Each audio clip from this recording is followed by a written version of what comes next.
What's up, you guys? Welcome to the Single Guy FAQ. I'm Lloyd, and today we're going to talk about how can I be more funny. Now, when you're talking to girls at bars and stuff like that, women love a guy with humor. Women love a guy who can make them laugh. But a lot of people don't know how to do it because comedy isn't that easy. It's really hard. It takes a lot of time and practice. Why do you think comedians spend hours and hours and hours, countless hours, in front of people at open mics in order to make their comedy better, in order to be able to make people laugh? It's a tough thing to do. It's not easy. But there are some basic principles behind comedy. There are some basic things that you can do to make yourself more funny in general. Okay. So let's begin. Now, before I even talk about comedy, I'm going to say first that being fun is more important than being funny. Now, you can be funny and be fun at the same time, but if you're just trying to crack jokes and try and make people laugh, a lot of the jokes aren't going to work. Even if you're a super hilarious guy, it depends on the circumstance, it depends on the situation that you're in. But if you're a fun person who is making everybody have a good time, then your jokes are going to land a lot better, and it's going to be a lot easier for you. Okay. So now when it comes to comedy, a lot of people, you need to just start thinking about things in a comedic manner. Now what I mean is that comedy, a lot of it is basically just taking real life situations, everyday situations that we're in, and taking them to like the ridiculous or most exaggerated place possible.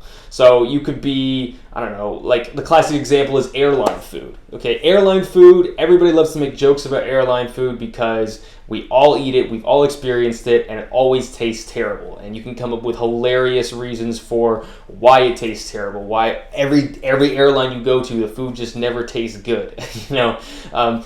That's a really hilarious thing because it's a relatable thing that we've all done, but you can come up with like kind of ridiculous stories behind it. Okay, another thing that you can do to improve your comedy is be specific when you're doing something. So like, a lot of people when I go out, I'll get this at least 2 or 3 times when I go out. A guy or a girl or someone will come up to me and they'll say, "Hey, have you seen that show, Game of Thrones? You look like Khal Drogo."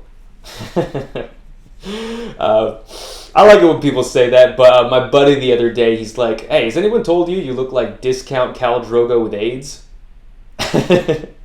I laughed at that a lot harder than when the 90,000 other people that have told me I look like Khal Drogo, because his was a lot more specific and definitely a lot more insulting, but I got thick skin and I thought it was hilarious. If somebody came up and said something like that to me, I would burst out laughing because it was more specific, and it had a little bit of a story behind it too.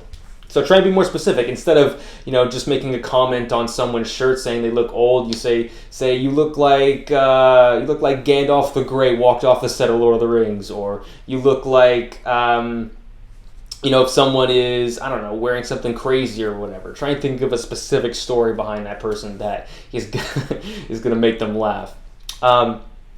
The other thing that you can do is I like to be self-deprecating in my humor. Like some people, they walk up to me and they think like I'm a pretty serious guy or whatever until they see me smile and talk to them. So I like to be a little playful with myself. So I'll make fun of my eyebrows. They're very comically shaped and how I'm angry all the time. So I'll make fun of that. And one of my other buddies, he's in a wheelchair actually. So one of his favorite jokes is he'll roll up to a group of girls and he'll be right by them. And then he'll say, "Hey, have you guys ever had sex so long that you couldn't walk after?"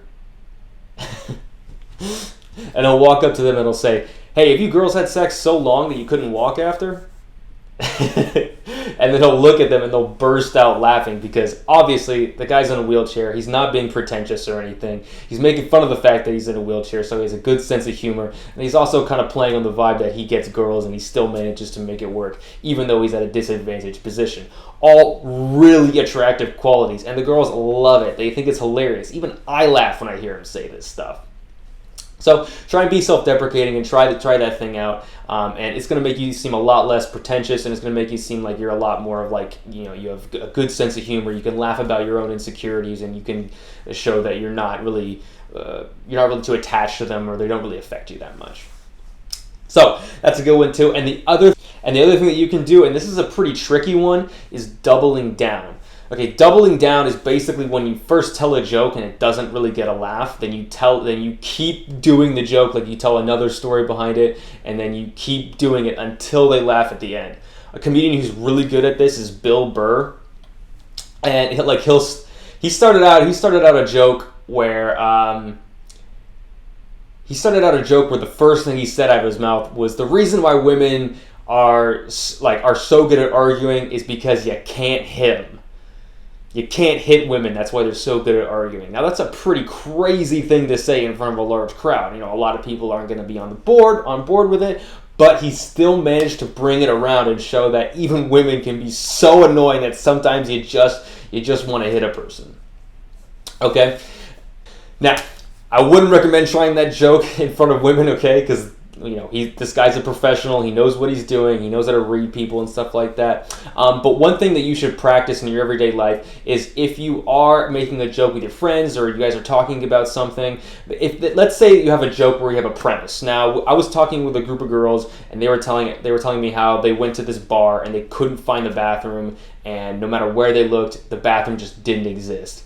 And I was like, I've been at some of those bars sometimes where you look around and there's just you got to go up a ladder, you got to go down through a tunnel, you got to take a bus, and then you finally get the bathroom. Okay, so the premise was we couldn't find the bathroom, and then each person had their own joke where it was yeah, and then you got to go up a ladder, and then you got to take a bus, and then you got to go hail a cab. It was one joke after the other. And even though it was kind of lame, we had good camaraderie with these girls, and we were going along with their joke, which shows a lot of charisma and shows a lot of kind of us inside joke, which is a good thing to have. You want to have this us mentality. Okay, so when you are making jokes, you're gonna mess up. Some of them aren't gonna land. A lot of them aren't gonna be funny. A lot of them are just gonna completely offend people. It happens, okay? Believe me, I've been there. The key here is to totally backtrack when you do it. Kind of maybe if you make a joke that doesn't work, you could say something like, "Oh, that kills when I'm around my mom," or something like that. It's making fun of yourself a little bit, and it shows that your joke didn't get a laugh. It shows that you're socially conscious, and shows that you're not a total idiot when it comes to this sort of stuff. And people are willing to forgive. Even if you tell 3 jokes and only one of them gets a laugh, that's still pretty good, okay? Every joke you make is not going to make everybody laugh. It really depends on the situation that you're in. Sometimes people will, I've been around guys who were famous where literally everything they said, none of it was funny. None of it I wouldn't even characterize as a joke. Everybody was laughing all the time because the dude's famous. People don't want to upset him. People want to make a good impression. So keep that in mind when you're out there. It's all the situation, it's all the context, and it's going to take time to learn this. And the only way you can learn this is by practicing it. So pay attention to some comedians out there, Bill Burr, Daniel Tosh, Jeff Ross, Patton Oswalt. These are all really good comedians that you can look that have a lot of confidence when they go up and talk to people. Find one that you think maybe fits your body type or your look or something like that you could get away with, or fits your personality. Try and find a comedian that's kind of like that. That's how I've gotten a lot of my jokes in the past, is by ripping off of comedians that no one's ever heard of. So try that, you guys. Let me know what you thought of this video. If you made it to the end, consider subscribing. I come out with videos every single week, and I put a lot of work into this channel to make sure that's good value for you guys. So tune in next week, and good luck out there.